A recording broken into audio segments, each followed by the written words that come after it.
Un saludo, estimados doctores. Yo soy el doctor Jesús de la Jara Cordero, médico internista del Hospital Rebagliati y coordinador general en la Academia Med.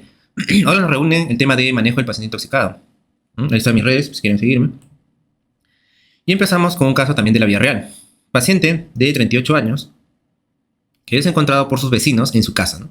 Después de haber discutido con su mujer la noche anterior. No responde al llamado, lo encuentran ahí en el suelo, dice. No responde al llamado, no se mueve, y se encuentra en el suelo, encontrando además un sobre, ¿no?, de raticida abierto. Extraído de la posta donde ustedes se encuentran realizando el serum. Hemos puesto algunos datos del examen físico, ¿no? Frecuencia cardíaca 85, presión 160, altura 98. No responde a interrogatorio, lo encontramos así. Moviliza extremidades levemente y presenta cialorrea, ¿no?, salivación. Además, en el examen de pupila, no dice ahí, pero acá está la imagen, miosis. ¿Cuál sería el diagnóstico y cuál es el manejo a seguir? Aquí vamos a hablar este tema de urgencia de intoxicaciones, más que todo el manejo, ¿ya? Porque las intoxicaciones son demasiado diversas, ¿no? Hay muchos tipos y diferentes. Entonces, vamos a hablar más que todo del manejo. Y en el manejo, desde luego, tenemos que revisar algunos conceptos generales, ¿no?, importantes. Primero, la frecuencia, ¿no? En realidad esto depende mucho del ambiente del paciente, ¿no?, del medio ambiente. ¿Por qué se puede estar intoxicando el paciente, no? Lo que ven ahí, por ejemplo, es un cuadro de las principales intoxicaciones, ¿no? En países desarrollados, muy frecuentemente medicamentos, ¿no? Ya que la gente quizás no tiene contacto o no trata, ¿no?, de intoxicarse con otros agentes, ¿no? Medicamentos, benzodiazepinas, ¿no? Muy frecuente, ¿no? Pacientes que por querer eliminarse o por querer quizás ¿no?, por sentirse violentos o por llamar la atención también a veces consumen gran cantidad de benzodiazepinas, ¿no? No con intención necesariamente de hacerse totalmente daño, ¿no? Benzodiazepinas, ¿no? O lo que tienen a la mano, ¿no? Que es lo que, como les digo, en los países desarrollados sucede bastante, ¿no? Los inhibidores selectores de la recaptación de serotonina, ¿no? Fluoxetina, antidepresivos, o sea, lo que el paciente tiene a la mano, ¿no? Obviamente también el uso de opiáceos, ¿no? ¿Cuáles son los opiáceos? Morfina, oxicodona, ¿no? Codeína, fentanilo, tramadol, peridina. Luego con productos del hogar también, ¿no? Lejía, detergente, ¿no? Bueno, plaguicidas son los insecticidas, ¿no? Bueno, acá ponemos las drogas, sin embargo también son muy importantes las drogas, ¿no? Anfetaminas, ¿no? Cocaína, por ejemplo, ¿no? Contaminantes por ahí, alimentos, productos industriales, ¿no? Tiner, la fotocopiadora también, queroseno, etc. Entonces en realidad son muy diversos, ¿no? Y por eso la importancia de qué está haciendo el paciente, ¿no? El ambiente. A eso le llamamos también medio situacional. Claro, si tenemos un paciente como el que nos tocó, lo encuentran en estado de inconsciencia, ¿no?, tirado, con un sobre de raticida, pues, o rodenticida, fácil saber, ¿no? Pero a veces eso no siempre es posible. Entonces hay que ver en realidad qué contexto viene el paciente, ¿no? Está en una fiesta quizás, ¿no? ¿Sí? O quizás, no sé, fue encontrado en un burdel, digamos, ¿no? Entonces puedo pensar, ¿no?, alcohol, ¿no?, benzodiazepinas, no se le han pepeado, ¿no? Benzodiazepinas. En las fiestas, desde luego, metanol, ¿no? El alcohol metílico, que es muy dañino, ¿no? Metanol, cocaína y drogas, ¿no? Si es una persona que trabaja en el campo, ¿no?, como agricultor, ahí voy a sospechar de insecticidas, ¿no? O la tropa aviadora, ¿no?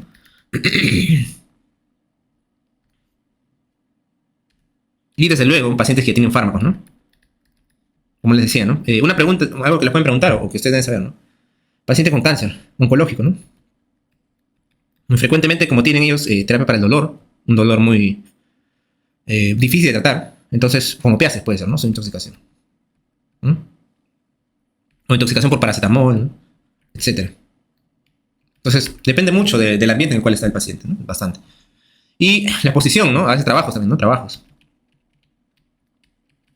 ¿No? Si trabajan no sé, en algún sitio, digamos, con letrinas o con donde hay bastante uso, ¿no?, de monóxido de carbono, ¿no?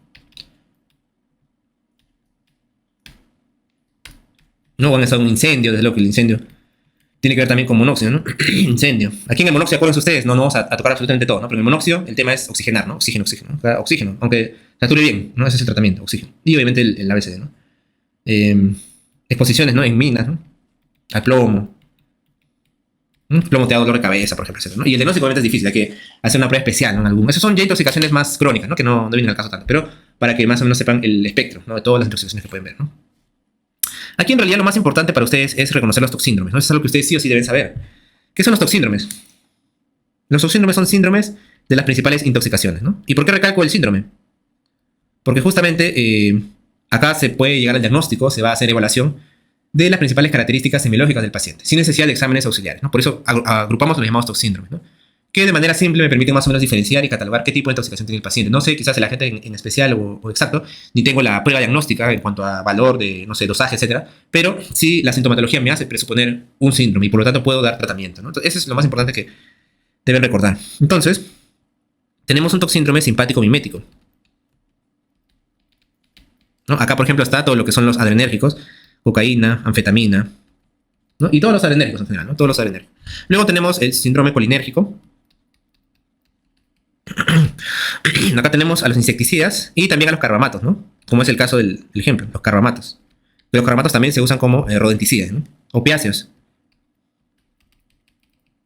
¿No? Acá ya hemos hablado, ¿no? Los principales morfina, oxicodona, ¿no? Etcétera. Y vamos a ponerle acá los sedantes, ¿no?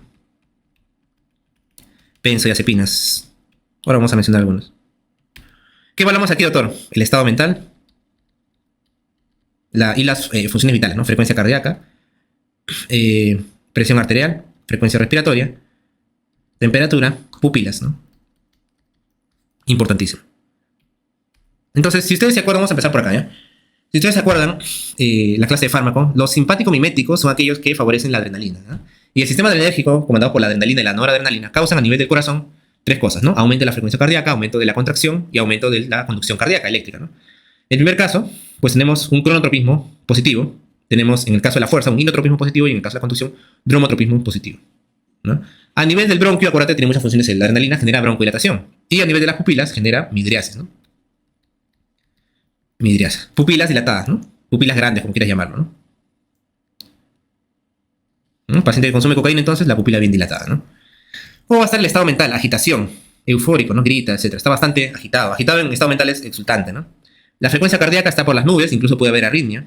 La presión arterial también está muy elevada, 160, puede ser 170. La respiratoria normal y la temperatura alta, ¿no? Entonces, si yo veo un joven de 18 años,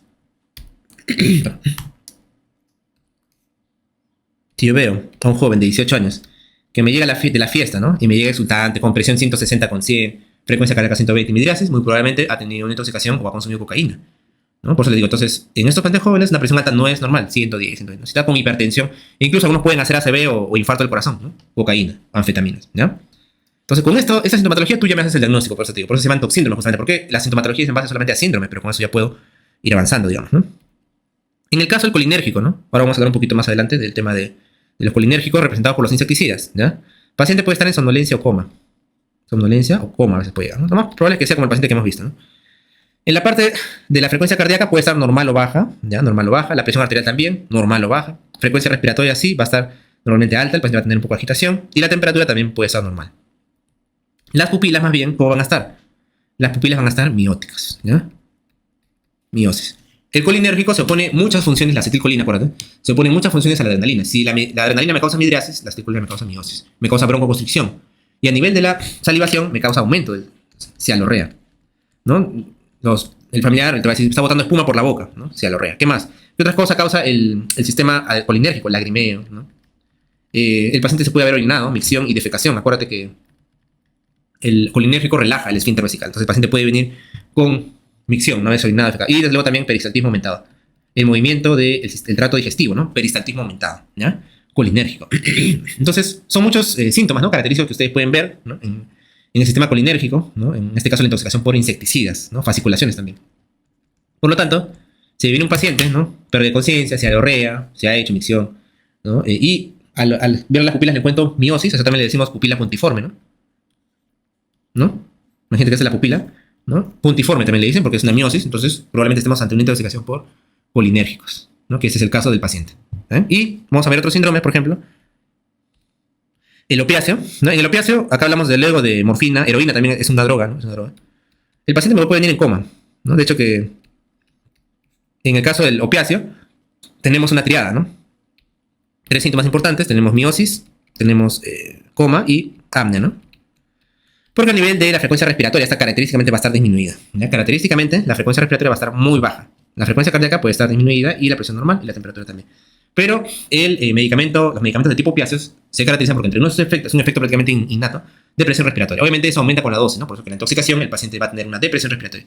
Cuando hablo de presión respiratoria me refiero a disminución del esfuerzo respiratorio, ¿no? O sea, el esfuerzo es el paciente cuando inspira y expira. Eso también le decimos ventilación, ¿no? Ventilación, acuérdate, es el término para poder hablar de la respiración macro, ¿no? La respiración que consiste en la inspiración y la expiración, no la respiración celular. Entonces, ventilación es esto. Entonces, si el paciente tiene intoxicación por opiáceos, muy frecuentemente el paciente casi no respira o una respiración muy superficial que puede llegar a la apnea, ¿no? O sea, el paciente no respira, tú lo ves ahí, y el paciente no respira, ese es el paciente que ya está en apnea. Ese es algo característico del opiáceo, ¿no? Y las pupilas, como te digo, van a estar mióticas, ¿no? Mióticas.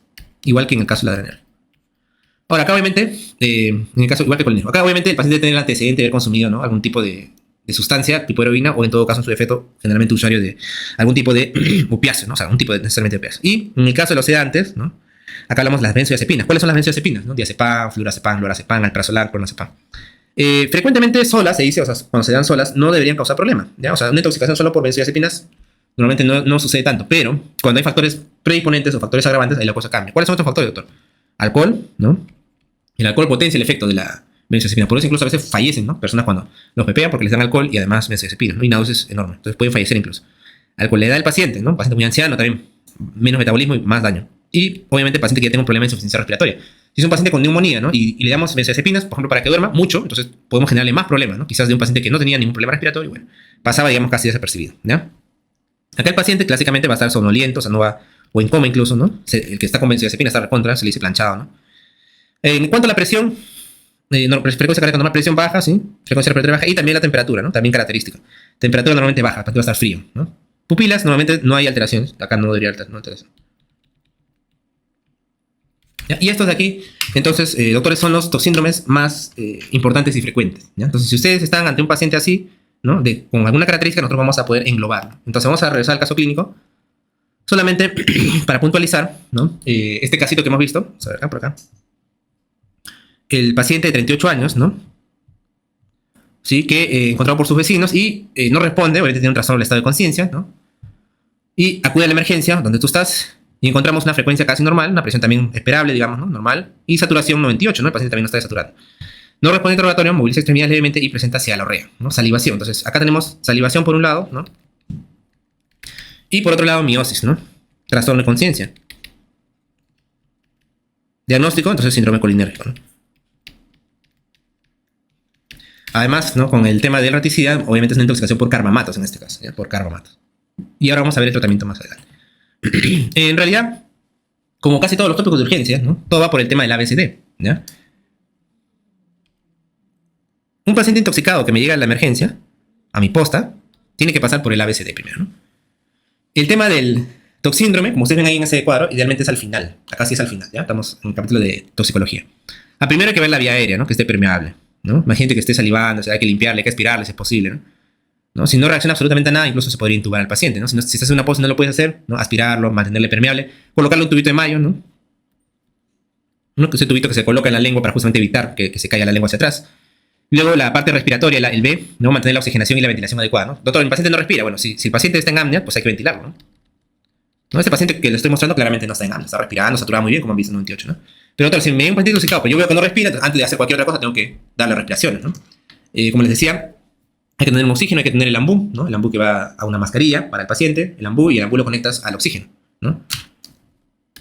De la mascarilla, ¿no? Va el ambú, es donde tú vas a presionar. Y este de aquí va conectado, tiene un tubito, le pones aquí la vía y lo mandas hasta el oxígeno, ¿no? Abres el oxígeno y desde luego tú puedes, si el paciente está en apnea, no respira, vas a ir ventilándolo, ¿no? Vas a ir ventilándolo, idealmente no demasiado fuerte, tampoco demasiado débil, ¿no? Suficiente para que el paciente, tenemos que verificar que hay una amplexación, ¿no? Que el paciente se amplexa y que luego baje. Amplexa y que se... Observar bien eso, no hacerlo rapidísimo, también tienes que observar que hay una amplexación en el paciente, ¿no? Si no lo hay, probablemente o no haces mucha presión o pues hay algún grado quizás de obstrucción, como les había mencionado, ¿no? Por eso que es importante hacerlo bien, ¿no? Si el paciente está con la boca cerrada, así, tú le das, no va a pasar nada, tienes que abrir la boca, por eso mantener la permeabilidad, poner un tubo de mayo si es necesario, y ahí dar la ventilación y vas a ver la amplexación. Obviamente es lo que puede hacerse mientras llega ayuda.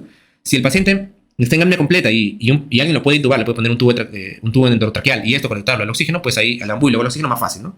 El tubo te garantiza de que el aire va a ingresar directamente a la tráquea y vas a ver, ¿no? A la hora de tú auscultar para comprobar claramente cómo se llena el pulmón, ¿no? Cada vez que tú haces la compresión. Si tú no haces la compresión no tendrías que escuchar nada, ¿no? Entonces para, ahí, escucha, ¿no? la parte respiratoria, ¿no? Si el paciente oxigena bien, no es necesario, ¿no? 98% normal. Circulación, mantener el flujo sanguíneo adecuado a los órganos vitales, ¿no? Presión, la presión arterial. Bueno, y de discapacidad, que en realidad más que todo valoramos el sistema nervioso central, ¿ya? Ahora, acá hay un algoritmo de, digamos, algunas actitudes que pueden hacerse, ¿no? Que ante paciente que no me responde, dice, pues, ver el oxígeno, administrar dextrosa también, ¿no? O sea, 4 ampollas de dextrosa al 33% si el paciente está con hipoglicemia, ¿no? Que en realidad no es ninguna intoxicación, sino simplemente lo menciono porque estos pacientes que vienen a veces no inconscientes pueden tener hipoglicemia y ser una de las causas. Le pones la dextrosa y mejora, ¿no? La naloxona, vamos a ver más adelante, que se usa en opiáceos, ¿no? O la tiamina para pacientes que reciben dextrosa, ¿no? Tiamina también puede ayudar. Es como un combo, digamos, ¿no? Para un combo, para, digamos, de cualquier paciente que tiene trastornos de conciencia, algunos lo proponen, ¿no? Como darle inicialmente y luego ya valorar recién el toxíndrome, ¿no? Cosa que no, en realidad no está totalmente concordado, ¿ya? Entonces, aquí entonces valoramos el toxíndrome. Una vez que ya estabilizamos al paciente, ¿no? Valorizamos el toxíndrome. Y una vez que ya tengamos el toxíndrome, perdón. Una vez que ya tengamos el toxíndrome, entonces nosotros ya vamos a pensar en qué podemos administrar al paciente, ¿no? Ya es un toxíndrome, ok, colinérgico, ya voy a ver qué hago, ¿no? Vamos a administrarle atropina. Si es un toxíndrome opiáceo, vamos a administrarle naloxona. Si es un toxíndrome simpático y médico, bueno, en este caso, vamos a mencionarlo mucho. Bueno, ¿ya? Aquí mayormente, adrenérgico, el tratamiento es benzodiazepina, ¿ya? Para todo, ¿eh? Para la presión arterial alta, para la frecuencia cardíaca, benzodiazepina, sea en paciente con intoxicación por adrenérgico, ¿ya? Entonces, en cuanto a las intoxicaciones, vamos a hablar un poco, ya hemos hablado de los toxíndromes, del ABCD, que es muy importante, ¿no? Ahora vamos a ver algunas, digamos, actitudes que antes se tomaba bastante, ¿no? Que ahora ya no se hacen en realidad mucho, ¿no? Una de ellas, por ejemplo, era la emesis. La emesis es inducir el vómito, ¿no? Entonces, la emesis en realidad actualmente ya no se considera mucho, no está recomendada. Hay unas contraindicaciones sí absolutas, ¿no? Vamos a poner contraindicaciones. Sobre todo, por ejemplo, en ácidos y álcalis, ¿no? Ácido muriático, ¿no? Los álcalis, la lejía, por ejemplo, ¿no? Se dice que los álcalis son muy dañinos para el cuerpo humano, ¿no? Producen un proceso que se llama saponificación, que lamentablemente destruye los tejidos, o sea, es una bombaza, ¿no? Entonces, se dice, ¿no? Que es más peligroso el álcali que el ácido, en realidad. El ácido, por ejemplo, el ácido muriático, cualquier ácido, es difícil de tomar, ¿no? O sea, tú tratas de tomar, quizás, obviamente no lo hagan, ¿no? Pero a uno trata de tomar un ácido y es muy difícil, porque el ácido duele, o sea, quema, entonces es muy difícil para el paciente. En cambio, un álcali es más fácil, ¿no? Pero es más destructivo, ese es el problema. Entonces, como es más fácil, la cantidad puede ser mayor, ¿no? Por eso hay que tener mucho cuidado. Y por otro lado, por eso les digo, la emesis está contraindicada, porque hacerlo vomitar al paciente es volver a dañar, ¿no? el esófago, ¿no? Con lo que ya había pasado el ácido o el álcali y nuevamente dañar. Está contraindicada la emesis, ¿ya? Y justamente los álcalis son tan dañinos que estos pacientes son quizás los que no, por ahí van a ver en algún momento pacientes que no pierden el esófago, tienen que cortarlo o reconstruir el esófago justamente por el gran tamaño del daño y la necrosis celular, ¿no? La gasolina, ¿no? El querosene, todas estas, digamos, están contraindicadas absolutamente la emesis, ¿no? Y otros aspectos también del paciente, ¿no? Por ejemplo, que esté inconsciente o convulsionando. Entonces, por eso les digo, la emesis no tiene en realidad muchas indicaciones, ¿no? Otro procedimiento que por ahí se hacía, el lavado gástrico, también actualmente no tiene en realidad muchas indicaciones. Más que todo se hace en pacientes que han consumido medicamentos en la primera o hasta las 3 horas. Ahí, digamos, hay un cierto beneficio, ¿no? Para hacer un lavado gástrico, ¿cómo hacemos, doctor? Introducimos una sonda nasogástrica al paciente, ¿no? Una sonda nasogástrica y empezamos a administrar y retirar el líquido, en este caso el contenido gástrico, ¿no? Podemos administrar aproximadamente 250, ¿no? 250 cc de cloruro, ¿no? Inyectamos, puede ser con una jeringa enorme, hay jeringas de 50, ¿no? Jeringa de 50, cargo y administro, ¿no? O hay una jeringa, no sé si han visto así con su bombita, ¿no? Con su bombita, ¿no? Aspiro o lleno la jeringa y luego presiono, ¿no? Una vez que mando los 250 cc, ¿no? El paciente, en este caso, nosotros vamos a luego aspirar, una vez que aspiras, o en el defecto aquí, con esta jeringa bombita, sacas la jeringa, desconectas, aprietas la bombita, fuerte la aprietas, no dejas de apretar y luego colocas. Al colocar, recién sueltas y el contenido vuelve, ¿no? Entonces, eso más o menos consiste en el lavado gástrico, ¿no? Puede ser varias veces hasta que el líquido salga claro, ¿no? Una vez que sale el líquido claro, ahí tenemos que hacer el lavado gástrico, ¿no? Como les digo, en realidad su indicación no tiene mucha, mayormente se indica para medicamentos, ¿no? O sea, pastillas, digamos, que el paciente puede haber tomado y para eso sí, por ahí ha visto que puede generar algún beneficio. Desde luego que también tenemos que puede haber complicaciones, ¿no? Al hacer el aspirado, generar neumonía, aspiración pulmonar, ¿no? Incluso lesionar el esófago. Tienen sus digamos, ¿no? Totalmente riesgos de todas maneras, ¿no? Otra cosa que solía usarse antes, bueno, en algunos centros que disponen de ellos el carbono activado, ¿no? Que tampoco en realidad debería usarse de manera sistemática, o sea, en cualquier paciente intoxicado, ¿ya? La dosis aproximadamente recomendada es de 0.5 a 2 gramos por kilo de peso, ¿ya? Con un máximo de 75 gramos, ya 75 a 100 gramos, más o menos. Se administra en una sola dosis, ¿ya? Esa es la dosis que se administra y se supone que el carbono activado, ¿no? Tiene este tema de que puede fijar estas sustancias tóxicas, ¿no? Fija sustancias tóxicas. Ahora, sin embargo, no todas las sustancias pueden responder al carbono activado o son fijadas, como quiera llevarlo por el carbono activado, ¿no? Por ejemplo, ¿cuáles no son absorbidas por el carbono activado, ¿no? Acá tenemos varios, los cáusticos, ¿no? Los álcalis, ¿no? El cianuro, el etanol, por ejemplo, los hidrocarburos. Cuando hablo de hidrocarburos me refiero al queroseno, ¿no? Hierro, el metanol, el litio, por ejemplo, ¿no? Esos son los que no. Los demás en realidad sí, ¿no? Los que sí, por ejemplo, tenemos los antidepresivos tricíclicos, ¿no? La misma benzodiazepina, la carbamazepina, los anticonvulsivantes como el fenobarbital, ¿no? Los salicilatos como la aspirina, etc. Entonces, una gran parte sí, ¿ya? Pero algunos en realidad no tienen ningún beneficio, ¿ya? Entonces, y la disponibilidad también de carbono activado no está en todos sitios, así que en realidad también pasa un poco como, digamos, anecdótico, ¿ya? No es totalmente utilizado. ¿Qué me sirve más entonces, doctor, en el manejo del paciente intoxicado? Como les digo, ¿no? O sea, muchas veces los pacientes intoxicados, por muchas sustancias, o no vamos a tener el agente especial necesario, ¿no? Por ejemplo, para poder revertirlo, ¿no? Por ejemplo, en el caso de la lidocaína, ¿no? Los anestésicos tienen su propio antídoto, ¿no? La sustancia liposomal, pero esa sustancia no hay en los hospitales del Perú, no hay, ¿no? Pues imagínate una intoxicación por lidocaína es rarísimo, ¿no? O sea, que un paciente se intoxique por lidocaína es muy raro. Entonces, como le decía, ante esta circunstancia de que nosotros normalmente no tenemos muchas veces el antídoto específico de esa sustancia, ¿no?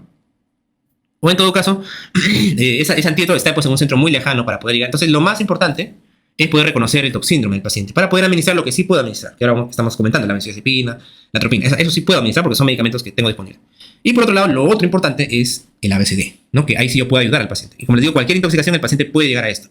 Entonces, antes de poder pensar específicamente en el antídoto del paciente, si, como digo que muchas veces ni lo tengo en tengo que vigilar el ABC del paciente. Si el paciente me entra en apnea, darle ventilación. Si el paciente me entra en paro, por supuesto, reanimarlo, ¿no? Sin hipotensión, administrarle fluido. Y también, desde luego, la administración de fluido siempre va a ayudar en un paciente intoxicado, ¿no? Entonces, ese es el tratamiento de soporte. Ahora, para dar un tratamiento de soporte y vigilar todo este ABCD, tengo que estar al lado del paciente, monitorizándolo, ¿no? O encargándole a la enfermera, tomándole la presión, ¿no? Cada media hora, cada hora.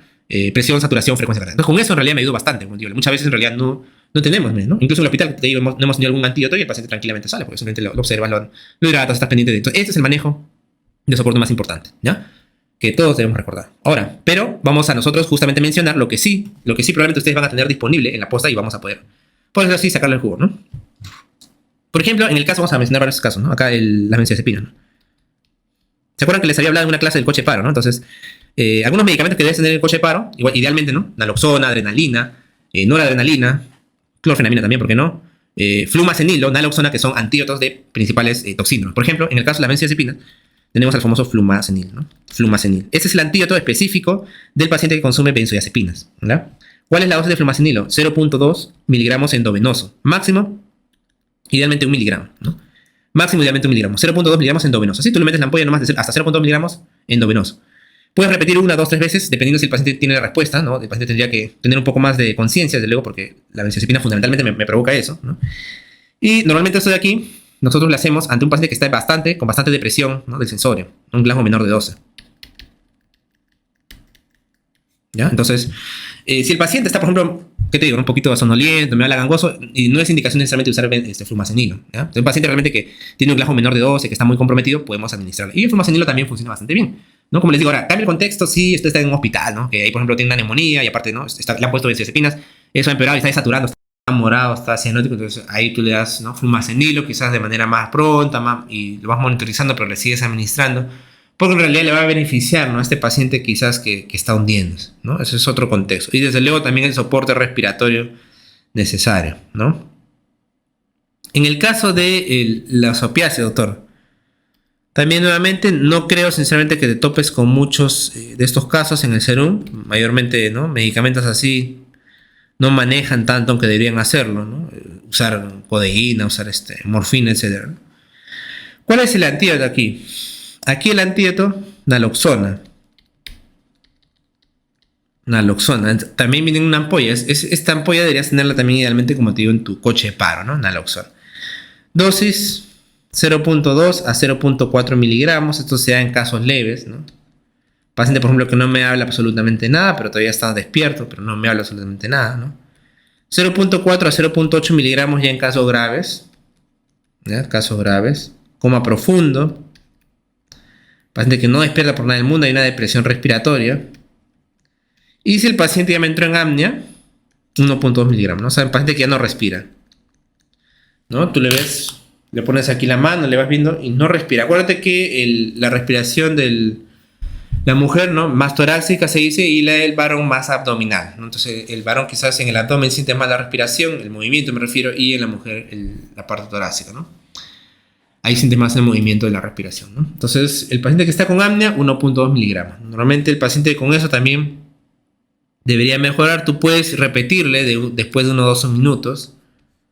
Luego de 1 o 2 minutos, si el paciente no tiene respuesta, le repites, ¿no? Máximo, idealmente 5 miligramos, ya 5 o 10 máximo. Vas a necesitar más, desde luego, si el paciente tiene más sobredosis de opiáceos o ya sea de heroína, ¿no? Y finalmente, en el caso de los órganos fosforados,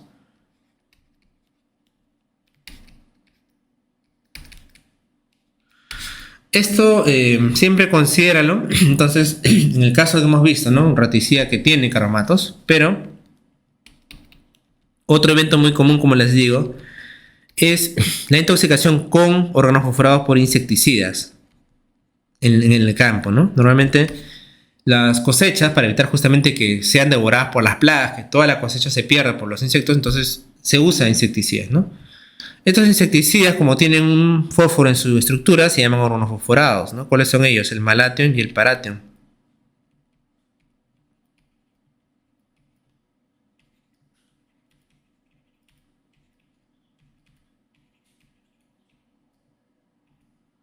¿No? El Malathion y el Parathion.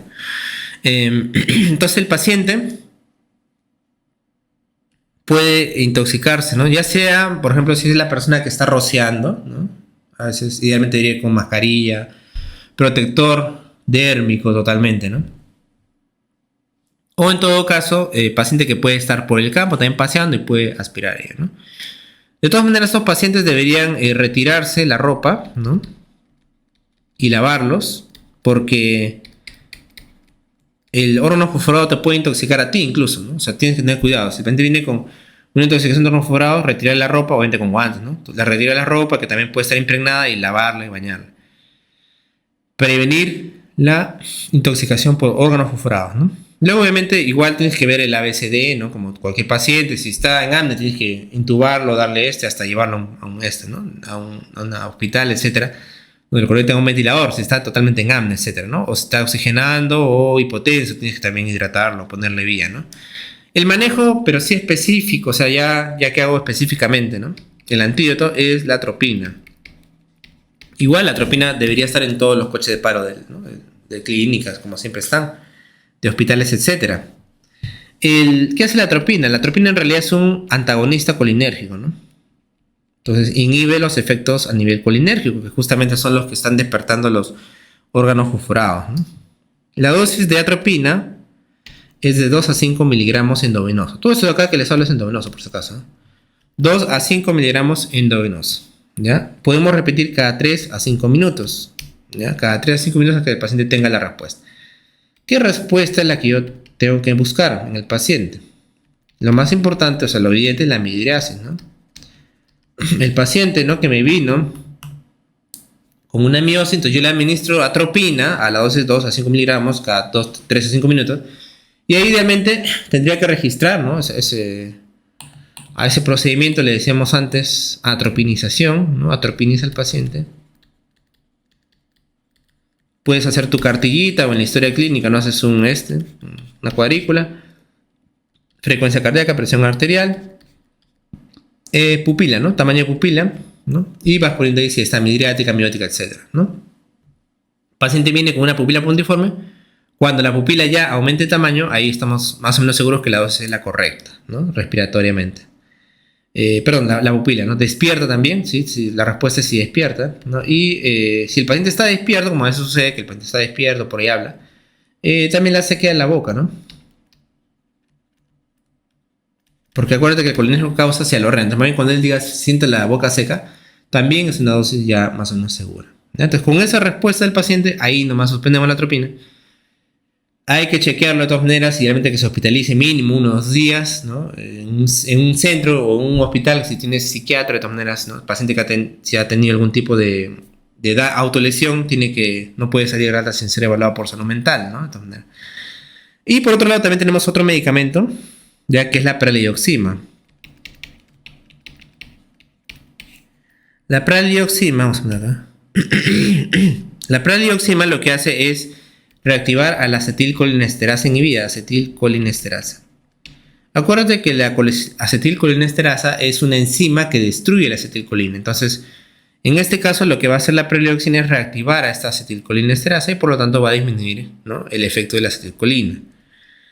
La dosis de praldioxima es aproximadamente 1 gramo cada 6 horas, también endovenoso, o 30 miligramos por kilo de peso, ¿no? 30 miligramos por kilo de peso en cada dosis, cada 6 horas, ¿no? La función en realidad al final es la misma, también debemos esperar la misma respuesta, ¿no? Mayormente ustedes van a ver que van a tener disponible la atropina, no tanto la praldioxina. Preferencia no hay casi ninguna. Bueno, la atropina es la que más familiarizada estamos con ella, entonces por eso se administra, ¿ya? Entonces ese es el manejo que ustedes tienen que dar a una intoxicación por organofosforados, ¿no? Si el paciente idealmente no responde o necesita un soporte más avanzado, como hemos estado hablando, hay que de todas maneras referir al paciente, ¿no? Muchos de ellos puede ser que salga con lo que estamos hablando, sí, en realidad la mayoría, pero si tenemos daño, como les digo, a nivel del respiratorio, cardiovascular y no puede corregirse, o lo es muy difícil, hay que tratar de referirlo, ¿no? Mientras, doctor, yo no tengo para intubar, no tengo, mientras esperas ello, lo ya, por lo menos ponerle oxígeno y si el paciente está en apnea, ventilarlo, ¿no?, con el AMBU, utilizando tu tubo de mayor siempre para poder ayudarte y registrar las funciones vitales, ¿ya? Entonces, estos de que les he mencionado acá son los más importantes, las intoxicaciones más frecuentes que ustedes tienen que ver. Muy bien, eso ha sido todo por esta clase y ya nos vemos en otra ocasión. Muchas gracias.